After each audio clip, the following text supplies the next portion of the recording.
So students, आज हम लोग चैप्टर नंबर 12 करने जा रहे हैं, कंज्यूमर प्रोटेक्शन। देखिए, सबसे पहले तो ये जो एक्ट है कंज्यूमर प्रोटेक्शन 1986 का एक्ट था। और इसके अंदर बहुत सारे स्कोप्स दिए हैं कंज्यूमर प्रोटेक्शन के, और इसमें कुछ अमेंडमेंट किए गए हैं। 2019 में इसको अमेंडमेंट किया गया है जानबूझ के, क्योंकि कई सारी चीजें थी जो पहले फुलफिल नहीं कर पा रही थी। तो अभी इसमें कुछ बदलाव किए गए हैं और इसको अप्लाई भी कर दिया गया है। तो सबसे पहले आप देखो, कंज्यूमर प्रोटेक्शन है क्या। देखिए, प्रॉब्लम क्या है कि आज की मार्केट में अगर आप देखो ना, तो बहुत ज्यादा कंपटीशन है। हर कोई चाहता है कि ज्यादा से ज्यादा सामान बेचा जाए, ठीक है। हर कोई बिजनेसमैन चाहता है कि किसी भी तरह से ज्यादा कमाए। अब इसके लिए क्या करते हैं जो बड़े बड़े बिजनेसमैन हैं, ये एक्सप्लॉइट करते हैं कंज्यूमर, अनफेयर ट्रेड प्रैक्टिसेस करना शुरू कर देते हैं। तो कंज्यूमर प्रोटेक्शन जो एक्ट बनाया गया 1986 में, इसके पीछे यही ऑब्जेक्टिव था कि किसी भी तरह से जो कंज्यूमर्स को बेवकूफ बनाने का काम करती है कंपनियां बड़ी बड़ी, या फिर जो प्रोड्यूसर्स होते हैं जो बेवकूफ बनाते हैं, या जो सेलर्स भी होते हैं वो भी बेवकूफ बनाते हैं, तो इनसे बचाया जा सके। तो कंज्यूमर प्रोटेक्शन का बेसिक एम यही था कि किसी भी तरह से जो कंज्यूमर्स हैं उनको सेव किया जाए, ठीक है। अब अगर आप देखेंगे ना, तो इसमें क्या क्या चीजें आती हैं। अगर आप देखो, जो एक्सप्लॉइटेशन करते हैं और अनफेयर ट्रेड प्रैक्टिसेस करते हैं, इसमें क्या चीज आती है, कैसे एक्सप्लॉइट करते हैं। तो आप देखोगे, आपको कई बार जब आप सामान खरीदने जाते हो तो आपको डिफेक्टिव और अनसेफ प्रोडक्ट मिल जाता है मार्केट। कोई भी चीज हम खरीदने जाते हैं तो कई बार आप देखोगे डर रहता है हमारे को, हमें अंदर ही अंदर ये रहता है कहीं यार डिफेक्टिव सामान ना मिल जाए, अनसेफ प्रोडक्ट ना दे दें। अडल्टरेशन एक होता है, अडल्टरेशन जैसे आप खाने पीने का सामान खरीदोगे मार्केट में, तो आप देखो, आप ना चाहते हुए भी कई ऐसे सामान ले आते हो जिसमें मिलावट रहती है। जैसे आप मान लो एग्जांपल के तौर पे चावल है। अब आपने नोट किया होगा, चावल दिखाने के लिए वो लोग अलग से, नजफगढ़ में ही मैंने देखा है, अलग से रखते हैं और वो दिखा देते हैं ये चावल इतने का है, ये चावल इतने का है। तो आप जनरली क्या करते हो, वो चावल पसंद करके बोल दोगे ठीक है भैया दे दो ये वाला चावल, तो वो वाली बोरी दे देते हैं। अब उसमें क्या गारंटी है कि अंदर चावल में मिलावट ना हो। कई बार क्या करते हैं, अच्छी क्वालिटी का चावल आपको दिखा देंगे और उसी के अंदर 2 किलो 3 किलो घटिया चावल भी मिला देते हैं बोरी में पैक करते समय। तो उसको बोलते हैं एडल्टरेशन, मिलावट करना। और किस किस तरह से मिलावट किया जाता है, कोई बताएगा मुझे। सर जैसे सीरियल्स और पल्सेस के कलर में भी अडल्ट्रेशन होती है काफी। जैसे कि क्या करते हैं, उसमें पॉलिश कर देते हैं, है ना। Yes sir. हाँ, उसको पॉलिश कर देते हैं। तो पॉलिश कर देंगे तो उसमें भी आदमी कंफ्यूज हो जाएगा, उसको लगेगा एकदम कलर उसकी तरह आ जाता है। और आजकल तो मैं देखता हूँ ऐसे ऐसे परफ्यूम आए हुए हैं ना, कि बासमती चावल वाला उसमें स्मेल आने लगेगी, उसमें डाल देंगे थोड़ा सा, घटिया वाले चावल में भी ऐसे कर देंगे, आदमी को कंफ्यूजन हो जाएगा, उसको लगेगा कि बहुत बढ़िया वाला चावल है, ठीक है। और इसी तरह से आप देखोगे गेहूं में क्या करते हैं। गेहूं में आजकल मैं देख रहा था न्यूज में अभी 2 3 दिन पहले ही, कई टन रेता मिला देते हैं, रेत। ठीक है, अब रेत तो सस्ती है ना, उसको क्या करेंगे, जो ये गवर्नमेंट वाले जो मिलते हैं गेहूं, इसको भी बेचने के लिए क्या करते हैं, तो जो गरीब लोग हैं वही जनरली खरीदते हैं जो राशन का मिलता है, ठीक है। तो अब उतना ज्यादा अवेयर है नहीं हमारे यहाँ के कंज्यूमर, और क्योंकि ये फ्री ऑफ कॉस्ट में मिल रहा है तो इसका पूरा फायदा उठाते हैं। तो इसको क्या करते हैं, इसमें रेत मिला देंगे, तो बोरी में आप खरीद के लाओगे घर पे, पता चला आधा तो उसमें मतलब, आप अगर 20 किलो लेके आओगे ना तो 1 किलो उसमें रेत निकल जाएगा। जब आप उसको छत पे सुखाओगे गेहूं को, तब पता चलेगा कि भाई इसमें तो रेत है। अब कई लोग ध्यान भी नहीं देंगे, उनको लगेगा डस्ट उड़ता रहता है दिल्ली में, बड़ी बात है नहीं, वही होगा। लेकिन एक्चुअल में वो होता नहीं है, वो मिला के रखते हैं पहले ही बोरी में, ठीक है। अब वो इतना हिसाब से मिलाते हैं कि सामने वाले को पता ही ना चले। कई बार देखा होगा आपने, कंकड़ पत्थर रहते हैं उसमें, है ना, ये वाइट वाले पत्थर डाल देते हैं चावल में। तो ये सब क्या है, एडल्टरेशन। इससे हम क्या बच सकते हैं।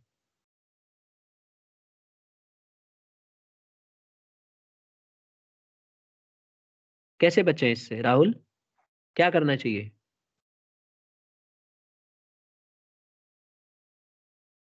बोलो। सर कोई इसकी बच्चा, बिल की रसीद होनी चाहिए हमारे पास। ठीक है चलो, मान लिया बिल की रसीद है और घर में आप लाई, और आपके सामने आप यही बोलोगे ना वजन करके दो, उसने वजन करके दे दिया, उसमें रेत थी, आपने 20 kg खरीदा और उसमें रेत थी, तो आधा किलो रेत में निकल गया, आपने घर में आके उसको धोया, धोने के बाद वो रेत उसमें आ जाएगी। अब वो तो यही बोलेगा ना कि आप हमारे सामने तौल के ले गए थे, आप रेत चेक करने थोड़ी ना जाओगे। तो इस तरह से वो लोग अडल्टरेट करते हैं, और मिलावट भी ऐसा रहेगा, चावल के साथ व्हाइट पत्थर मिला देते हैं। अब ज्यादा नहीं होता है, इतना होता है कि सामने वाला ऑब्जेक्शन ना कर पाए, वो बोल देंगे यार एक दो आ गया होगा भाई साहब, यार सोच के देखो चावल में पत्थर कहाँ से आएगा, वो भी व्हाइट वाला पत्थर। कोई लॉजिक है? लेकिन ये लोग मिला के रखते हैं और लोगों को फ्रॉड करते हैं, बेवकूफ बनाते हैं। ठीक है। अब क्योंकि उनको कई हजार टन बेचना होता है, तो उसमें वो एक एक टन भी मिला देंगे तो पता नहीं चलेगा, उनको तो फायदा हो जाता है ना, लाखों रुपए छाप देते हैं। लेकिन खरीदने वाले को लगता है चलो थोड़ा सा है, क्या फर्क पड़ता है, ऐसे ही कर करके बहुत ज्यादा बेवकूफ। तो क्या एडल्टरेशन को चेक करने के लिए कोई संस्था है? सर ट्रस्टेड ब्रांड से खरीदना चाहिए पैकेज्ड आइटम। ठीक है, आपकी बात से मैं अग्री करता हूँ, लेकिन आपको नहीं लगता कि ट्रस्टेड ब्रांड भी उल्लू बना देते हैं? इसकी क्या गारंटी है कि ट्रस्टेड ब्रांड वाले ना मिलावट करते हो? वो भी मिलावट करते हुए मिलते हैं। उनके भी चावल करते आप हैं देख सर, लेना। लेकिन पहले कम। इस्तेमाल करो फिर विश्वास करो ना सारे तो ब्रांड्स को। वो आपकी बात मैं अग्री करता हूँ, लेकिन एडल्टरेशन को देखो रोकने के लिए ही कंज्यूमर प्रोटेक्शन बनाया गया। आपकी बात सही है कि ब्रांड तभी बना होगा जब फेयरनेस होगी उसके अंदर। ठीक है, लेकिन हर कोई नहीं अफोर्ड कर पाता है। और फिर दूसरी बात, जब हम चावल ले रहे हैं तो उसके साथ कंकड़ पत्थर, हम बेशक सस्ता चावल भी लें तो हम कंकड़ पत्थर क्यों लें उसके साथ? ये हमारी गलती थोड़ी ना है। तो इसीलिए इसको कंज्यूमर प्रोटेक्शन एक्ट को लाया गया। इसके अंदर ये सारी चीजें जो आप हम डिस्कस कर रहे थे ना अडल्टरेशन से संबंधित, ये सारी प्रॉब्लम्स को सॉल्व करने के लिए यूज किया जाता है। ठीक है। एडल्टरेशन नहीं होना चाहिए। अभी आप देखो, इस समय सबसे ज्यादा महंगा कौन सा आइटम हुआ है घर में, खाने पकाने वाली चीजों में? ऑयल में हुआ है, मस्टर्ड ऑयल बहुत महंगा हो गया पहले के मुकाबले। Yes sir. अब ऑलिव ऑयल, मस्टर्ड ऑयल। हाँ, सबसे ज्यादा महंगे मस्टर्ड ऑयल हुए हैं। रीजन पता है क्या है? इसके पीछे रीजन ये है एडल्टरेशन। एक्चुअली पहले ना एडल्टरेटेड होते थे, प्योर ऑयल नहीं मिलता था पहले मार्केट में। उसमें नमी की मतलब वो वाटर का जो लेवल था ना वो थोड़ा ज्यादा रहता था। अभी गवर्नमेंट ने गाइडलाइंस बनाया है कि जब आप ऑयल देंगे तो उसमें मॉइस्चर नहीं होना चाहिए, वाटर लेवल नहीं होना चाहिए। तो उसके वजह से कहना है जो प्रोड्यूसर्स हैं और मैन्युफैक्चरर्स का तो खैर कोई इसमें इन्वॉल्वमेंट नहीं है, वो तो सरसों मतलब वो दे देते हैं। लेकिन जो मैन्युफैक्चरर्स हैं उनका कहना है कि क्योंकि हम लोगों को प्योर फॉर्म देना पड़ रहा है तो इसीलिए महंगा पड़ रहा है। और रीजन भी यही है। एक्चुअली पहले ना आप देखोगे मॉइस्चर ज्यादा होता था। अब इसमें रूल होता है, जैसे अगर आप कभी मस्टर्ड ऑयल लोगे तो आपको चेक करना चाहिए, आना चाहिए, पता होना चाहिए कि कैसे पता चलेगा कि ओरिजिनल है कि लोकल। तो इसके कई सारे तरीके हैं। जैसे एक सिंपल तरीका है कि आप ले जाके उसको फ्रिज में रख दो। मस्टर्ड ऑयल को फ्रिज में रख दोगे तो वो जो है वाटर जो है वो अपने आप जम जाएगा। और ऑयल का जो लेवल होता है जमने का वो कम होता है, तो वो नहीं जमेगा, तो इससे वाइटनेस आपको दिख जाएगी। ठीक है। और चेक भी कर सकते हो कि मॉइस्चर का लेवल कितना है। तो ये कुछ तरीके हैं जिससे हमें पता चलता है कि अडल्टरेशन है कि नहीं। लेकिन लोगों को अवेयरनेस ही नहीं है। लोगों को पता ही नहीं है कि चेक भी करना है। ठीक है, लोग बस लाते हैं, गालियां देते हैं, खरीद के ले आएंगे बस। गवर्नमेंट को कभी गाली दे देंगे, कभी सेलर को दे देंगे, काम खत्म। तो इससे कुछ होने वाला नहीं है। सेलर तो तैयार रहता है गाली सुनने के लिए, कौन सा उसके सामने दे रहे हो आप, घर जाके कुछ भी करो, तो उसको कोई फर्क नहीं पड़ता है। और वो अपना ये काम जारी रखेगा। वजन करने में भी मिसलीड करते हैं। कई बार एडवर्टीजमेंट में देखा होगा आपने, भयंकर, कई बार क्या रोज ही एडवर्टीजमेंट में मिसलीड करते रहते हैं। जैसे फेयर एंड लवली वाला ऐड देख लो, अब तो बंद करा दिया गवर्नमेंट ने इसी चक्कर में। वो उसमें दिखाते थे भाई, एडवर्टाइज करते थे गोरा बना देगा 2 दिन में, 3 दिन में, एक हफ्ते में, बल्कि दिन गिन के दिखाते रहते। कंपेयर करके दिखाएंगे, ये गोरा हो गया और सुंदर दिखा देंगे। तो इसमें किसी ने केस कर दिया कि भाई ये गोरे से ही थोड़ी ना आदमी सुंदर होता है। कलर, कलर वो मतलब आप एक तरह से बांट रहे हो लोगों को। तो इसीलिए कंपनी के ऊपर केस कर दिया किसी ने, बोल दिया भाई ये तो ऐसे दिखा रहे हैं जैसे गोरा ही सब कुछ सही रहेगा। तो ये इससे गवर्नमेंट ने अलाउ कर दिया कि नहीं, ऐसे ऐड नहीं दोगे। लेकिन आप देखोगे बहुत सारे मिसलीडिंग एड्स आते हैं। ठीक है, वो ऐड एक याद है ना, वो बाइक से ऊपर से कूद जाते हैं साइकिल से, कौन सा है वो? कौन सा ड्रिंक पीने के बाद कहीं से भी जंप कर देने में? Mountain Dew. Mountain Mountain Dew. Due. Mountain Dew. अब बताओ, माउंटेन ड्यू पीने से आदमी कूद जाएगा तो बच जाएगा? यही देख के एक दो बच्चे कूद गए, डेथ हो गई उनकी। फिर ये ऐड के ऊपर रेस्ट्रिक्शन लग गई, भाई ये क्या दिखा रहे हो तुम लोग। रेड तो बुल से विंग्स लग जाते हैं। हाँ, मतलब ये, हाँ, रेड बुल से विंग्स लग जाते हैं। तो जो उसको पी लेगा एकदम ताकत आ जाएगी, अकाउंट्स के सारे क्वेश्चन सॉल्व कर देगा, बिजनेस स्टडीज पूरी याद हो जाएगी, नींद नहीं आएगी, एनर्जी आ जाएगी। क्यों शुभ मलिक? ऐसे ही ऐड करते हैं ना। सुना है ऐसा। हाँ, यही तो, ये ऐड तो यही करते हैं कि एकदम ताकत आ जाती है, एनर्जी हो जाती है। कुछ हद तक ठीक है, लेकिन इतना भी नहीं है कि पंख लग जाएंगे, उड़ने लगेगा आदमी। तो एडवर्टीजमेंट जो है आजकल बहुत ज्यादा मिसलीडिंग हो गए, लोगों को लगने लगता है कि ये ऐसा ही होगा। और आपको देखो, हमें भी पता है कि झूठ बोल रहे हैं, लेकिन कोई भी चीज बार बार आप देखते रहोगे ना तो आपके दिमाग में बैठ जाए। पहले मैं सोचता था यार ये एडवर्टीजमेंट बार बार, एक ही एडवर्टीजमेंट को 100 बार दिखाने का क्या लॉजिक है। फिर समझ में आया ह्यूमन बीइंग का नेचर होता है, अगर आपको बार बार वही चीज दिखाएंगे ना तो जब आप अल्टीमेटली मार्केट में खरीदने जाओगे तो एडवर्टीजमेंट आपके ऊपर हावी हो जाएगी। जो एडवर्टीजमेंट आप बार बार देखते रहे हो ना, वही वाला सामान उठा के ले आओगे, बेशक आप ना भी चाहो। तो ये चीज होती है। एक आता है होर्डिंग। होर्डिंग पता है क्या होती है? होर्डिंग ये वाला सर जो मैं यस सर, बड़े बड़े बिल बोर्ड्स और एडवर्टीजमेंट होते हैं। होर्डिंग वो वाला तो नहीं होता ना बेटा, ये सामान रोक के रख लेना। तो ये समझ रहा था समीर। पता नहीं सर। चलो मान के चलते हैं कि कई लोग क्या करते हैं, सामान को ना अपने पास इकट्ठा करके रख लेते हैं और मार्केट में जाने नहीं देते। तो उसकी क्या होती है, कमी आ जाती है सामान की। सामान मतलब मार्केट में कम हो जाता है, तो उससे अचानक डिमांड बढ़ जाती है। जैसे आप देखोगे कभी त्योहार होगा ना, तो जैसे मान लो हिंदुओं का त्योहार होता है या मुस्लिम्स में भी त्योहार होता है, तो कई बार हमें फ्रूट की जरूरत होती है। अब आप देखना, जिस दिन जैसे नवरात्रि है तो उसके एक दिन पहले जो फ्रूट्स है उनका डबल 1.5 गुना हो जाता है। और अगले दिन एकदम सस्ता हो जाएगा। तो भाई आज अगर उस दिन नहीं मिल रहा है तो अगले दिन कहाँ से एकदम अचानक एक दिन में पक गया होगा, या फ्रूट अवेलेबल हो गए होंगे। तो ये लोग होर्डिंग करते हैं। इनको पता होता है कि एकदम डिमांड बढ़ेगी, तो ये जानबूझ के उसको रोक के रख लेते हैं और थोड़ा सा सप्लाई करते हैं, तो उससे डबल चार्ज करते हैं। तो इनकम भी हो जाती है और अगले दिन फिर वो नॉर्मल रेट आ जाता है। तो ये भी गलत तरीका है। इसके लिए भी गवर्नमेंट ने बहुत सारे, हम पढ़ेंगे आगे कि कंज्यूमर प्रोटेक्शन इसके ऊपर भी कार्रवाई करती है। होर्डिंग्स जो करते हैं उनके ऊपर केस फाइल होती है और उनको जेल में जाना चाहिए, चक्की पीसना चाहिए। लेकिन वही है कि गवर्नमेंट कितना अच्छे से इसको लागू करेगी, लोग कितने ज्यादा अवेयर हैं, ये भी डिपेंड करता है। एक और पॉइंट आता है सर ब्लैक मार्केट। गवर्नमेंट तो कई बार खुद भी प्रमोट करती है, होर्डिंग फार्मर्स वगैरह को बोलती है कि वेयर हाउस में स्टोर कर लो अपनी प्रोडक्शन और बाद में सेल कर लेना। हाँ बिल्कुल। अभी बल्कि इनफैक्ट ये वाला जो फार्मर्स बिल है इसमें एक प्रोविजन भी था कि कोई भी पर्सन होर्डिंग कर सकता है, बहुत सारा इकट्ठा करके रख सकता है। लेकिन देखो मैं आपको बताऊं एक्चुअली क्या है, गवर्नमेंट ये नहीं कहती है hoarding is illegal type of activity. और वेयर हाउसिंग अलग चीज है। वेयर हाउसिंग में क्या होता है कि आप अपने सामान को इसलिए रखते हो कि समय पे पहुंचाया जा सके, अगर शॉर्टेज होगी तो लोगों को दिया जा सके। अब जैसे मान लो प्याज की फसल है या आलू की फसल है, तो उसका एक पर्टिकुलर टाइम पीरियड होता है फसल होने का, है ना। उसके बाद आपको, अगर आप वेयर हाउस में नहीं रखोगे तो फिर दूसरे सीजन में कैसे बेचोगे उसको। तो गवर्नमेंट ये कहती है कि आप ऐसे चीजों को वेयर हाउसेस में रखो, लेकिन ये नहीं कहती कि होर्डिंग करो। होर्डिंग के अगेंस्ट में रहती है गवर्नमेंट। होर्डिंग का मतलब इलीगल तरीके से सामान को रखना होता है। ठीक है। मतलब आप जब मार्केट में डिमांड है तो आप उसको सप्लाई करो ना। आप कहते हो कि है ही नहीं हमारे पास और आपने रख रखा होता है छिपा के, वो गलत है, वो गवर्नमेंट नहीं चाहती। ठीक है। आपने देखा होगा कई बार आलू देखो, अब नए नए मार्केट में आलू आ गए तो पुराने वाले आलू एकदम बढ़िया क्वालिटी के आ रहे हैं मार्केट। इसका मतलब इसको होल्ड करके रखा गया था, छिपा के रखा हुआ था।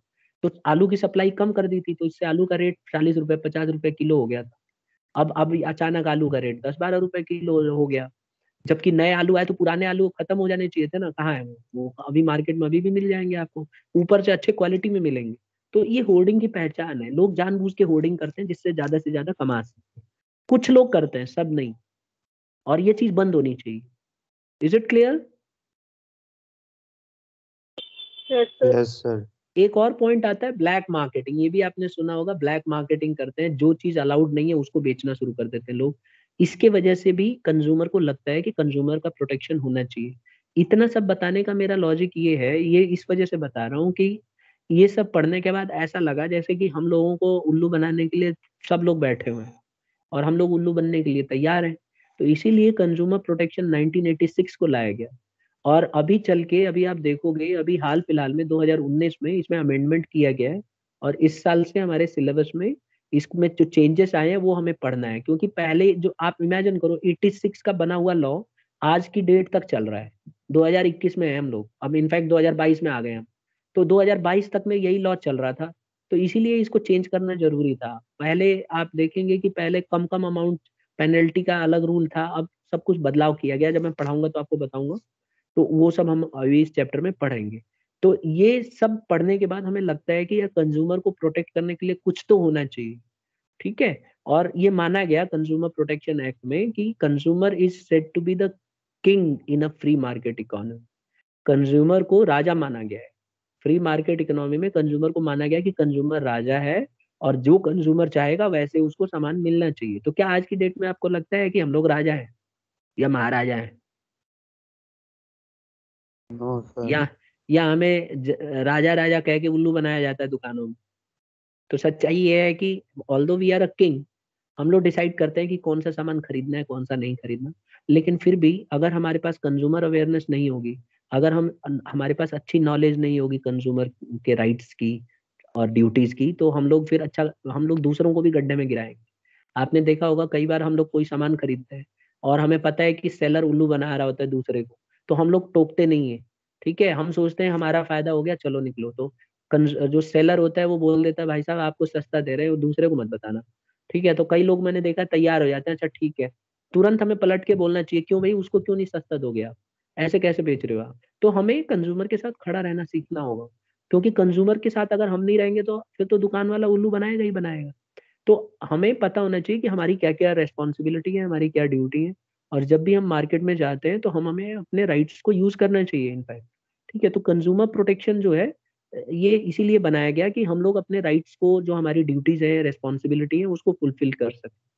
देखो ये क्वेश्चन भी आया हुआ है कि the earlier approach of caveat emptor let the buyer be aware. पहले क्या होता था, केविट एम्प्टर वर्ड यूज किया जाता था, जिसमें जो खरीदार है ना उसको सावधान रहना पड़ता था। वो मतलब अपने हिसाब से सामान को खरीदे, उल्लू बनना है तो उसको उल्लू ना बने, ऐसे सामान उसको उल्लू बना के बेचा जाता था। लेकिन आज की डेट में क्या हो गया है, केविट वेंडिटर हो चुका है। इसमें बोला गया है let the seller be aware, seller को ध्यान रखना होगा। अब आप मार्केट में सामान खरीदने जाते हो, मान लो कपड़ा खरीदने गए, कपड़े वाले ने आपको शर्ट दिया, ठीक है, और शर्ट में कोई डिफेक्ट आ गया तो क्या आप उसे लौटा सकते हो घर जाके?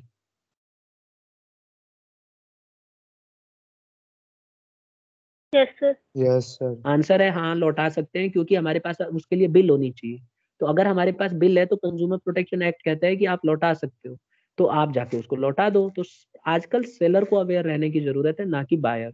पहले ऐसा नहीं होता था, पहले बायर को अवेयर रहना पड़ता था। तो आज की डेट में सब कुछ चेंज हो चुका है, और अगर हम कंज्यूमर प्रोटेक्शन एक्ट को फॉलो करते हैं और अगर हम उसको, उसकी ड्यूटी और रेस्पॉन्सिबिलिटी को समझते हैं, तो हम कभी भी उल्लू नहीं बनेंगे, ठीक है। तो आप देखो कंज्यूमर प्रोटेक्शन एक्ट 1986 में डेफिनेशन है कि कंज्यूमर इज एन इंडिविजुअल या organization who buy goods and services for a consideration. कह रहा है कि कंज्यूमर वो पर्सन होता है, या वो इंडिविजुअल होता है, या वो ऑर्गेनाइजेशन भी हो सकता है जो सामान खरीदता है किसी कंसिडरेशन के बदले। कंसिडरेशन होता है बेटा बदले में कोई पैसा पे करना। जैसे मान लो मैं जाता हूँ मार्केट में, मैंने एक बुक खरीदी, तो कंसिडरेशन में खरीदा, जो मैं बुक खरीद रहा हूँ उसके बदले मैं पैसा दे रहा हूँ, और पैसा दे के मैं अपने इस्तेमाल के लिए उसको यूज करूंगा। मुझे पढ़ाना है स्टूडेंट्स को, तो मैं उसको पढ़ूंगा और उसमें से कुछ चीजें जो नए चीज आई हैं उनको पढ़ के, स्टडी करके और समझूंगा और स्टूडेंट्स के साथ शेयर करूंगा। और स्टूडेंट्स भी ऐसे ही करते हैं, आप लोग भी बुक्स खरीदते हो तो उसको पढ़ने के लिए खरीदते हो। तो हम लोग कंज्यूमर की श्रेणी में आएंगे। तो हम कौन से इंडिविजुअल हैं कि ऑर्गेनाइजेशन है? इंडिविजुअल। इंडिविजुअल। इंडिविजुअल। तो हम लोग इंडिविजुअल हो जाएंगे। तो जो भी पर्सन कोई चीज खरीदता है कंसिडरेशन में, कि उसके बदले उसको पैसा देना है या उसको यूज करना है, वही कंज्यूमर कहलाए। देखो सबसे पहले हमें ये पता होना चाहिए कि कंज्यूमर कौन होता है। देखो कंज्यूमर, हमने 2 पॉइंट पढ़े, कंज्यूमर इंडिविजुअल भी हो सकता है, कंज्यूमर ऑर्गेनाइजेशन भी हो सकता है, जिसने पैसा दिया हो या सर्विसेज लिया हो। अगर वो सर्विसेज ले रहा है तब भी कंज्यूमर है। जैसे एग्जांपल के तौर पे मान लो कि आप स्कूल में फीस देते हो और बदले में आप पढ़ाई करते हो, तो आप सर्विस ले रहे हो कि गुड्स ले रहे हो? सर्विस। तो आप भी कंज्यूमर हो। तो जो भी, और उसके बदले आप कंसिडरेशन दे रहे हो, you are paying fee for that, तो आप एक कंज्यूमर कहलाओगे, यू आर अ कंज्यूमर, ठीक है। तो आप कंज्यूमर बन गए। इसी तरह से जैसे हम लोग फोन यूज करते हैं, तो फोन को हम रिचार्ज कराते हैं, तो रिचार्ज कराते हैं तो हम लोग सर्विसेज लेते हैं, बदले में हम लोग उसके पैसे देते हैं। तो हम लोग कंज्यूमर कहलाएंगे, क्योंकि हम लोगों ने सर्विसेज ली और बदले में कंसिडरेशन दिया है, ठीक है। तो इसीलिए हम लोग इसमें कंज्यूमर कहलाएंगे। तो consumer protection act as per consumer protection act 2019, यहाँ पे लिख सकते हो आप, 2086 and 2019 defines a consumer as an individual or organization who buy goods and services for consideration। ठीक है, समझ में आ गया? अब देखो सवाल ये उठता है स्टूडेंट्स कि कौन पर्सन ऐसा होगा जो कंज्यूमर नहीं कहलाएगा। देखो इसको हमें समझना होगा कि कंज्यूमर हम किसको नहीं कहेंगे, who is not a consumer, who is not a consumer. तो देखो अगर कोई पर्सन कोई फ्री में सामान लेता है ना, तो वो कंज्यूमर नहीं कहलाए।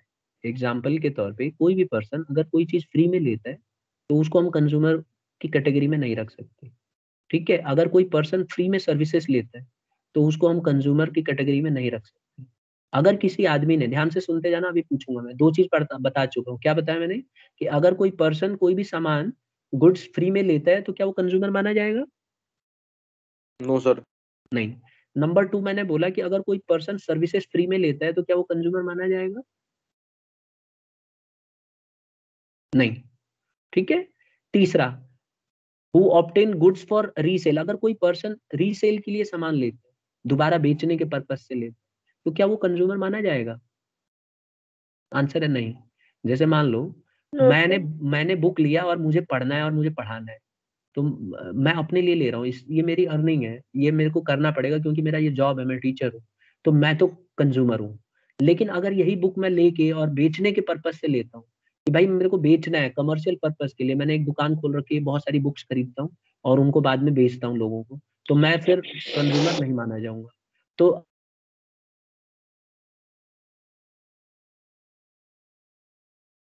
बेनिफिशियरी हो आप। लेकिन जो दुकान वाला जो सेलर है ना, वो कंज्यूमर नहीं है, वो केस नहीं कर सकता क्योंकि वो तो कमर्शियल पर्पज के लिए कर रहा है, वो तो कमाने के उद्देश्य से कर। Is it clear to all students? Yes sir. Yes yes sir. Sir.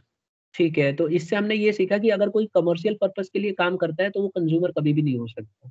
ठीक है। और अगर कोई पर्सन सर्विसेज लेता है किसी कॉन्ट्रैक्ट के बदले, मतलब उसने कॉन्ट्रैक्ट कर रखा है कि भाई मैं ये आपका सामान इतने दिन तक इस्तेमाल करूंगा और ऐसे ऐसे, तो वो भी कंज्यूमर नहीं माना जाएगा। तो कुल मिला के हमारा जो कंज्यूमर प्रोटेक्शन एक्ट है उसमें वो उसी के लिए राहत है जो कंज्यूमर है, अगर कोई कंज्यूमर नहीं है तो उसको राहत नहीं मिलेगी। Is it clear? तो इसमें बहुत ही ध्यान रखने वाली बात यह है कि कमर्शियल पर्पस के लिए जो आदमी करता है कोई काम, वही कंज्यूमर माना जाएगा, नहीं तो कंज्यूमर नहीं माना जाएगा। इस पे देखो कोर्ट में ना बहुत सारे केसेस हैं।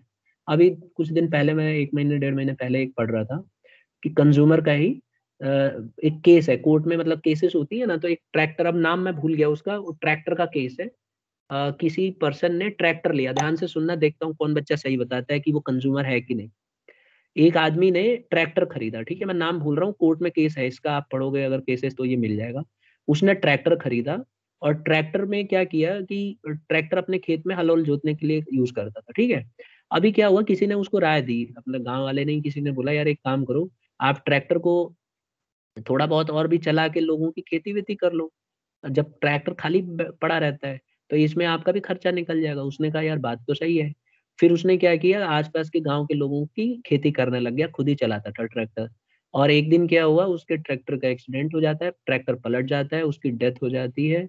और उसकी वाइफ कंज्यूमर प्रोटेक्शन के लिए क्लेम करती है कि इसके लिए मुझे पैसा चाहिए क्योंकि ये गलती कंपनी की है, ऐसा ट्रैक्टर बनाया है, ये मिस्टेक हुई है तो कंपनी को कंपनसेट करना पड़ेगा। और कंपनी ने मना कर दिया कि हम पैसा नहीं देंगे। तो आपको क्या लगता है, क्या ये कंज्यूमर है कि नहीं है? और ये केस चला कोर्ट में। अब मुझे ध्यान नहीं आ रहा है सर ये मर गया सेलर था वाला तो या, क्लेम ही गलत है। कंज्यूम हाँ हाँ, किसका क्या कंज्यूमर व्यू तो है? है। कंज्यूमर है, ठीक है। तमन्ना कह रही है कि क्लेम सर मैं इसको कंज्यूमर मानती हूँ। कितने बच्चे कंज्यूमर मानते हैं? पहला तो यही क्लियर कर लेते हैं कि कितने बच्चों को लगता है कि वो कंज्यूमर है। तमन्ना कोई खाली लग रहा है और कोई स्टूडेंट है जिसको लग रहा है कंज्यूमर? समीर को भी लग रहा है कि सर ये कंज्यूमर है। कंज्यूमर ही है सर। और कोई? सर एक बार दोबारा बताना किसको कह रहे हो कंज्यूमर? मैंने पूरा स्टोरी बताया, वो आपने सुन लिया। Yes sir. तो उसमें ये था कि वो ट्रैक्टर खरीदता है, अपना ट्रैक्टर अपने खेती के लिए खरीदा था, उसका बेसिक पर्पस यही था। लेकिन किसी के कहने पे उसने दूसरे का खेत में भी हल जोतना शुरू कर दिया और एक दिन उसके साथ मिसहैपनिंग हो जाती है, एक्सीडेंट हो जाता है। मुझे रियल केस थोड़ा सा काफी टाइम हो गया ना, तो पता नहीं शायद मरा था कि नहीं मरा था, बट इतना है कि उसका एक्सीडेंट हो जाता है और वो क्लेम मांगता है उसकी वाइफ के बिहाफ पे, मतलब क्लेम करा जाता है, तो कंपनी बोलती है कि ये तो भाई मतलब कंज्यूमर ही नहीं है। तो अगर ये प्रूव हो जाता है कि कंज्यूमर है तब तो उसको कंपनसेशन मिलेगा, लेकिन अगर प्रूव नहीं हो पाया तो नहीं मिलेगा। तो मैं ये पूछ रहा हूँ, क्या ये कंज्यूमर है? जितना मैंने कंज्यूमर का बताया उसका कंसेप्ट लागू हो रहा है इस पे? समीर कह रहे हैं कि सर कंज्यूमर है, तमन्ना कह रही है कि सर कंज्यूमर। शुभ मलिक, तुम्हें क्या लग रहा सर है, अगर कंज्यूमर? प्रूव हो गया हाँ, प्रूफ तो मैं बाद में तो बताऊंगा ना। केस केस अभी मैं बता नहीं रहा हूँ। तान्या ने भी बोला है कि सर नहीं सर, कंज्यूमर है। हाँ, बट ये कंज्यूमर प्रोटेक्शन के अंदर क्यों जा रहा है?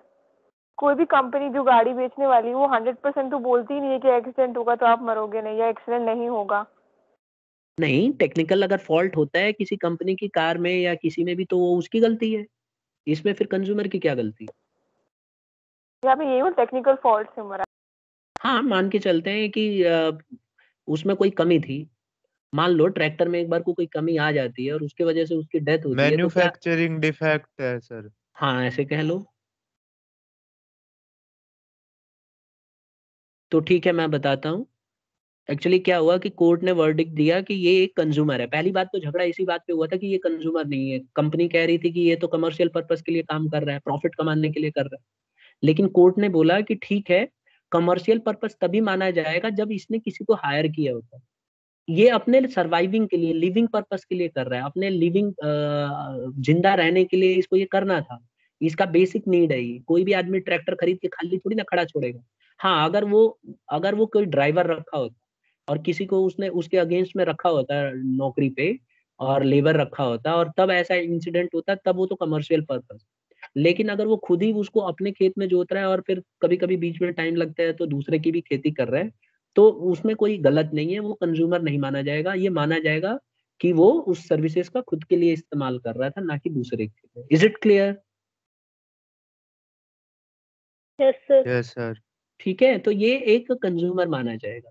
ठीक है, तो ऐसे लोग जो हैं, क्योंकि इसने अपने पर्पस के लिए यूज किया और दूसरी बात है कंसिडरेशन था, तो इसीलिए ये इंडिविजुअल होने की वजह से भी हम बोलेंगे कि ये कंज्यूमर है।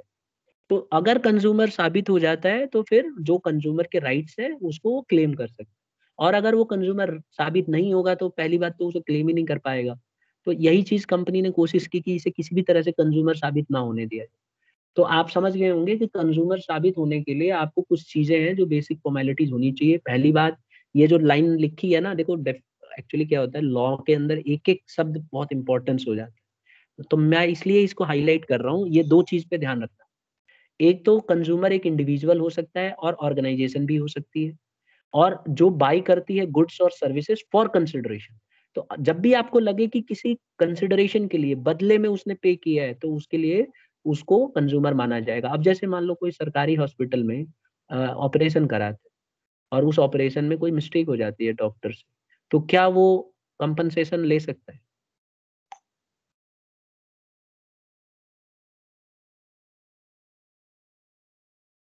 वेट कर रहा हूँ। No yes sir, sir.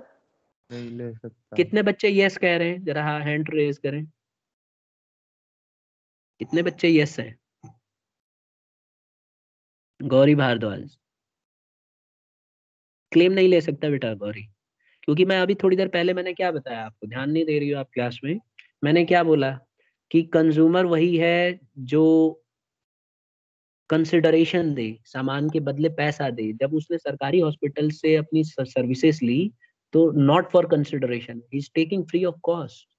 तो उसको कोई भी कंज्यूमर नहीं मानेगा, वो कोर्ट में नहीं जा सकता है। Is it clear?